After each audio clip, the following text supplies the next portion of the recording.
warahmatullahi wabarakatuh. Selamat siang rekan-rekan semua. Perkenalkan, nama saya Semaudin. Di sini saya akan mencoba nanti melakukan sosialisasi, yaitu program SEM Sport Education Model ke Kombel, komunitas belajar SD Negeri Sungai Gantung, dan nama kombelnya juga SD Negeri Sungai Gantung. Yang mana nanti setelah saya sosialisasikan di Kombel, untuk SEM ini nanti akan kami terapkan dalam program P5 di SD Negeri Sungai Gantung. Itu pembukanya, nanti kita coba langsung ke sosialisasi. Terima kasih. Assalamualaikum warahmatullahi wabarakatuh. Cik.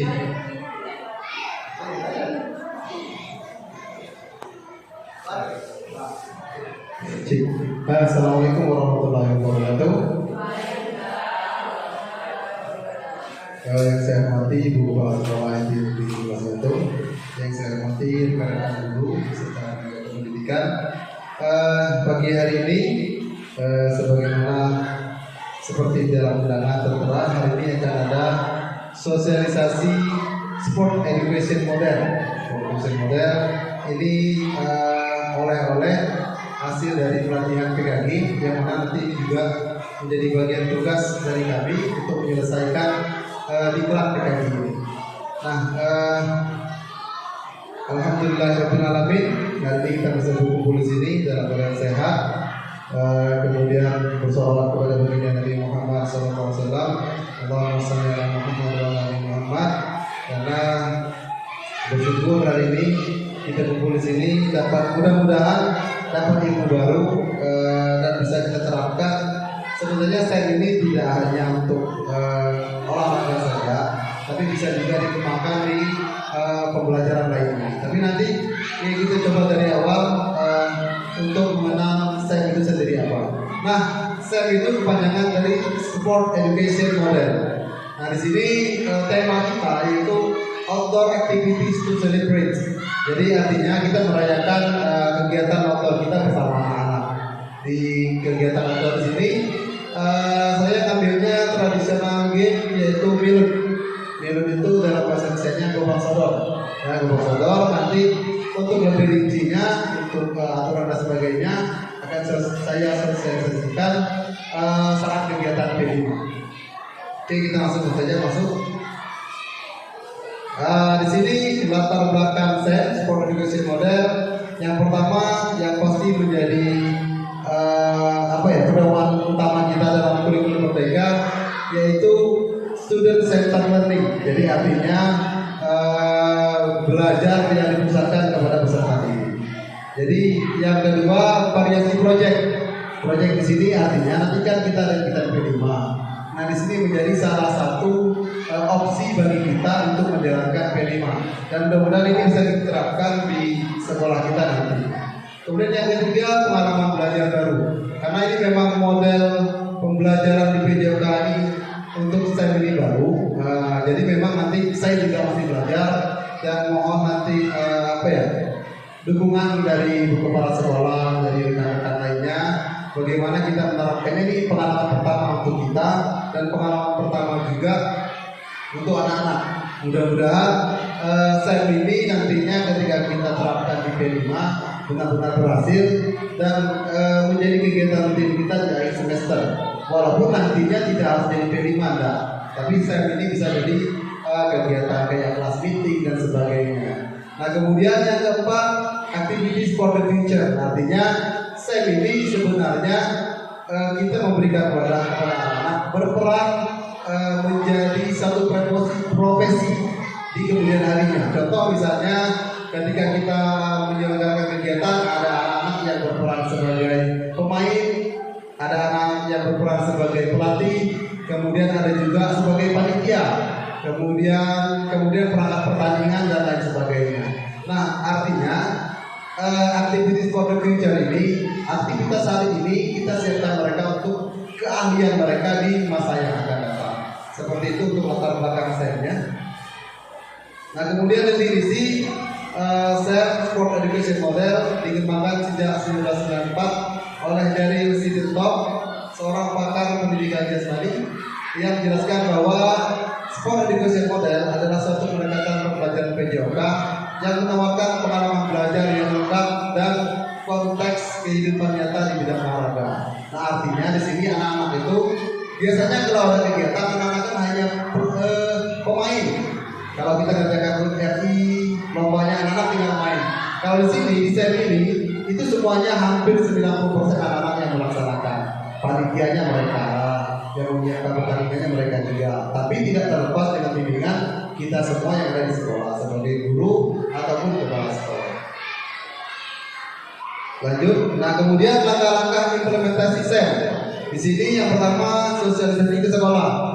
Kebetulan saya 2 kali sosialisasi. Yang pertama ini kepada di sini sebenarnya mewakili KOBEL, Komunitas Belajar SD Negeri 19 Bantul.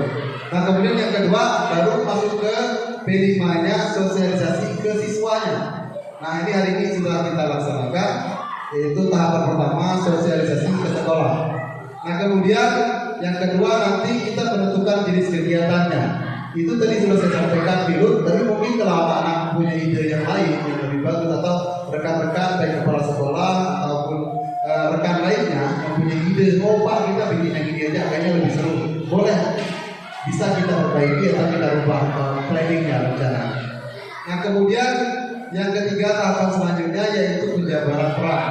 Penjabaran peran di sini artinya anak-anak harus tahu dulu perannya dalam SEM itu apa saja. Seperti yang saya sebutkan tadi, ada pemain, pelatih, kemudian panitia, pertandingan dan lain sebagainya. Nah, kemudian setelah kita menjabarkan peran kepada anak-anak apa saja perannya, baru kita pilih. Pemilihan ini harus sesuai dengan keinginan siswa. Biasanya anak-anak, Pak, aku udah mau main Pak, menjadi pelatih aja. Pak, mau jadi panitia aja, boleh. Karena memang itu nanti memang student center, jadi mereka yang menentukannya, kita bimbing mereka bagaimana cara pelaksanaan. Nah, kemudian setelah itu baru persiapan. Persiapan di sini mulai dari pra pertandingan, kemudian saat pertandingan, dan perayaan setelah pertandingan. Jadi pra pertandingan itu arti anak-anak menyiapkan lapangan pertandingannya, terus aturan bertandingnya, kemudian juga kayak ke tempat kami di PKG dulu, kita bikin spanduk itu tidak pesan di tempat pembuatan percetakan dah. Kita bikin spanduknya manual menggunakan kertas-kertas sisa, dilukis, digambar, digabung-gabung, akhirnya menjadi spanduk yang panjang. Jadi nanti lapangan itu dibuat meriah, lapangan itu kayak ada sponsor-sponsornya. Nah, seperti itu untuk persiapan lapangan. Nah, kemudian nanti baru ke tahap pelaksanaannya. Sama di pelaksanaan juga itu kontribusi fullnya, eksekutornya itu siswa sendiri. Kita juga sebagai fasilitator, kontrol dan sebagainya. Nah, yang terakhir baru tahapan yang ketujuh, evaluasi. Kita evaluasi bersama, nanti kita tanya anak-anak dengan refleksi apakah kegiatannya seru, menyenangkan, atau ada hal apa saja yang bisa mereka ambil dari kegiatan tersebut. Nah, seperti itu evaluasinya. Selanjutnya tujuan program SEM di sini ada 5. Yang pertama meningkatkan partisipasi aktif siswa. Kemudian yang kedua mengembangkan keterampilan holistik. Yang ketiga membiasakan siswa untuk menerapkan pola hidup sehat dan aktif secara dini. Yang keempat melestarikan kearifan lokal Belitung Timur. Ini kemarin sudah kita diskusi di kepala sekolah. Kenapa kita ngambil dulu? Tujuannya salah satunya ini, melestarikan kearifan lokal Belitung Timur khususnya dan Indonesia umum. Karena memang kita tahu sekarang anak-anak sudah banyak yang kalah dengan gadget. Kalau kita dulu masih kecil, kebanyakan main di luar, disuruh pulang ke rumah. Kalau sekarang anak-anak kebanyakan di rumah, sulit untuk bermain di luar, seperti itu. Kemudian yang kelima, memberikan pengalaman baru para siswa yang lengkap dalam konteks kehidupan nyata di bidang olahraga. Ini yang seperti saya sampaikan tadi. Jadi untuk masa depan mereka bahwa profesi itu macam-macam, tidak hanya jadi guru, dokter, dan sebagainya. Bisa jadi mempunyai usaha event organizer dan sebagainya. Nah, jadi contohnya ada 5 tujuan program saya. Selanjutnya capaian atau langkah-langkah dan hasil yang diharapkan. Capaiannya meningkatnya antusias dan partisipasi siswa dalam kegiatan olahraga, kualitas pembelajaran pendidikan jasmani dan memperkenalkan permainan tradisional serta memberikan pengalaman dengan model pembelajaran yang baru kepada siswa. Kemudian langkah-langkahnya yaitu menerapkan kurikulum olahraga yang terintegrasi, melibatkan guru dan siswa serta menyediakan fasilitas yang memadai. Selanjutnya, siswa dibagi dengan berbagai peran yang akan dijalankan sesuai dengan minat-minat masing-masing peserta didik. Kemudian yang ketiga, melihat aset tersedia di sekolah. Nah, kemudian untuk hasil yang diharapkan di sini yang pertama, siswa memiliki keterampilan olahraga yang baik, menerapkan gaya yang sehat, dan mengembangkan karakter positif serta mencintai permainan tradisional. Nah, yang keempat, indikator tercapai program. Di sini 90% siswa dapat mengikuti. Artinya, saya berharap semua anak terlibat. Tidak ada orang ini dapat tidak. Gimana caranya kita bimbing sama-sama. Semua anak baik berada di bidang apapun semuanya terlibat. Seperti itu harapan yang saya inginkan mudah-mudahan nanti terlaksana. Nah, kemudian di sini struktur program dan mitra dalam komunitas belajar. Yang pertama, program SEM terdiri dari kurikulum olahraga, pelatihan guru, dan kegiatan ekstrakurikuler yang terintegrasi atau diterapkan dalam kegiatan P5. Nah, di sini saya ambil P5-nya. Kemudian target kelas sudah saya sampaikan, kelas 4, 5, dan 6. Kemudian untuk pelaksanaannya hari ini mulainya 1 November sampai 22 November 2024 sebagaimana jadwal P5 kita. Kemudian dibutuhkan minimal 4 fasilitator guru. Di sini sudah saya pikirkan 4 itu saya sendiri yang pertama, kemudian wali kelas 4, wali kelas 5, dan wali kelas 6. Nah, kemudian eksekutornya seluruh siswa kelas 4, 5, dan 6. Kemudian mitra komunitas belajarnya di sini yang pertama guru PJOK, saya sendiri sebagai koordinator program. Kemudian TU membimbing dan mengelola sistem teknologi dan informasi. Kemudian wali kelas tadi 4, 5, 6 di sini membantu dalam mengintegrasikan nilai-nilai sportivitas, kerjasama dan disiplin yang diajarkan dalam SEM ke dalam kegiatan belajar mengajar seharian. Nah, selanjutnya kepala sekolah di sini menyediakan dukungan administratif dan kebijakan untuk keberhasilan program SEM itu sendiri. Nah, ini yang terakhir guru IT. Guru IT sebenarnya kita tidak ada kan, karena kita memang SD hanya mapel, PJOK sama agama. Dan kebetulan guru agama kita jago di IT, jadi nanti saya mohon bantuannya Pak Edi ya, jadi sementara menjadi guru IT membantu program STEM ini ya. Oke, seperti itu. Lanjut. Kapasitas yang dimiliki kelas atau sekolah, aset di sini aset sekolah. Yang pertama fasilitas olahraga. Di sini kita benar-benar memiliki lapangan yang cukup. Nah, mau olahraga apapun kita punya banyak tempat di sini. Alat-alat juga banyak, tergantung kita menggunakannya. Jadi di sini saya mengambil kesimpulan bahwa kita mempunyai aset yang mendukung untuk program SEM ini. Nah, kemudian komitmen guru. Nah, di sini kita baru memulai, mudah-mudahan rekan-rekan mau kerjasama. Kita mungkin P5-nya berbeda dengan P5 sebelumnya. Mudah-mudahan kita bisa belajar di sini sama-sama dan kemudian di kemudian harinya kita bisa benar-benar bikin set yang lain yang menarik, tidak hanya tingkat sekolah, tapi mungkin nanti gugus kita matang dan lain sebagainya. Nah, kemudian dukungan manajemen. Pihak manajemen sekolah memberikan peran penuh dalam implementasi program SEM. Saya yakin sekali rekan-rekan dan kepala sekolah terutama bisa mendukung ini dan akhirnya program SEM kita ini terlaksana dengan baik dan sukses. Kemudian selanjutnya rencana evaluasi. Di sini evaluasinya sudah saya sampaikan tadi juga. Nanti ada refleksi dari siswa, penilaian antar siswa, kemudian refleksi dari peserta didik secara terbuka, dan evaluasi oleh guru sendiri, dan juga nanti ada dari kepala sekolah juga penilaian pelaksanaannya seperti apa. Dan kemudian nanti juga di evaluasi akhir ini mungkin butuh dari guru IT. Jadi kita pertama Pak Eri sini bagaimana kita mengumpulkan bukti-bukti video, foto dan program lainnya yang benar-benar membuktikan bahwa kita sudah melaksanakan program P5 yaitu STEM ini. Seperti itu untuk kerjaan evaluasi. Kemudian tantangan, di sini tantangan ada 5. Yang pertama yang kita tahu kemarin juga Ibu Kepala Sekolah sempat Pak Misbah bisa tak kalau SD. Nah, kita coba. Dan memang kalau kami belajar kemarin tidak terbatas tingkat atau jenjang pendidikan kita. Kalau anak SD kita buat sesederhana mungkin. Di sini pemahaman siswa ini tantangan kita bagaimana mengorganisir anak-anak kita ini yang baru usia SD tetap bisa menjalankan program SEN ini seperti itu. Kemudian yang kedua, keterlibatan rekan kobel. Jadi tantangannya itulah sama-sama. Kalau kita dapat menjalankan, ini menjadi tantangan terbesar bagi kita. Kalau kita tidak akan kerjasama, saya rasa begitu sulit menjalankan program ini menjadi sukses atau selesai dengan sesuai yang kita inginkan. Nah, kemudian manajemen waktu.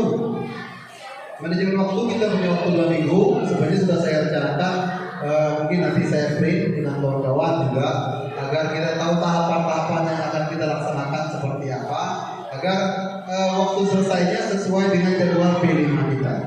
Nah, kemudian tenaga ekstra yang pasti ketika kita mempersiapkan lapangan dan sebagainya, kita juga harus turut dalam membantu anak-anak, karena memang kita masih di usia SD ini kemampuan hal seperti itu harus benar-benar apa ya, kita tuh harus selalu di samping mereka dalam mempersiapkan pertandingan atau pelaksanaan di hari-hari. Nah, kemudian hal tak terduga di luar rencana, misalnya nanti hujan, kemudian ada hal-hal yang ternyata anak-anak tidak bisa jalan walaupun sudah kita kasih pemahaman, ternyata tidak bisa jalan karena memang keterbatasan daya pikir anak yang masih di usia SD. Nah, mudah-mudahan tantangan ini bisa kita pecahkan bersama sehingga kegiatan kita bisa berjalan dengan sukses.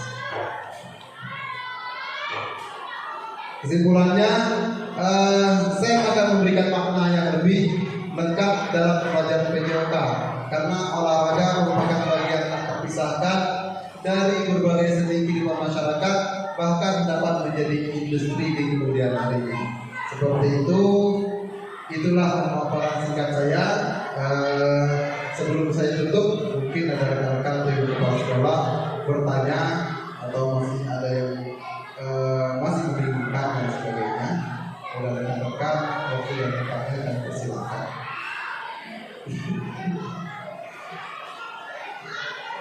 Apakah sudah cukup jelas?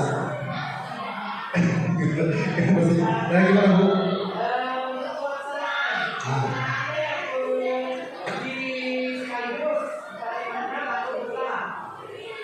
Nah, untuk pelaksanaan rencananya Bu? Iya, betul.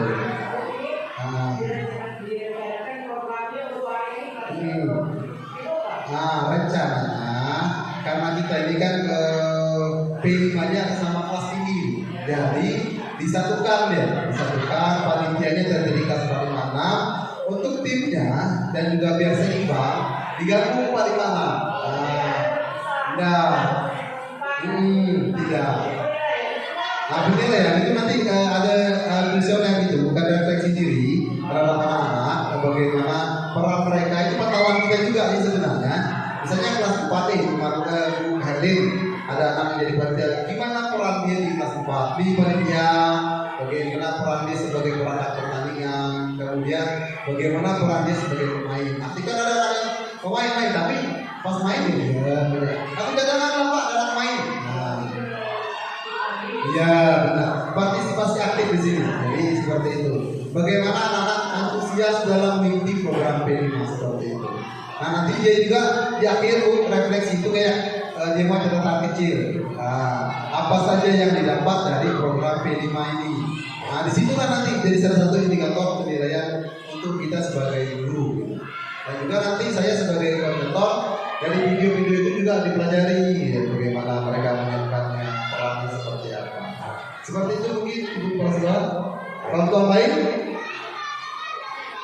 Pas? Oke, kalau sudah pas,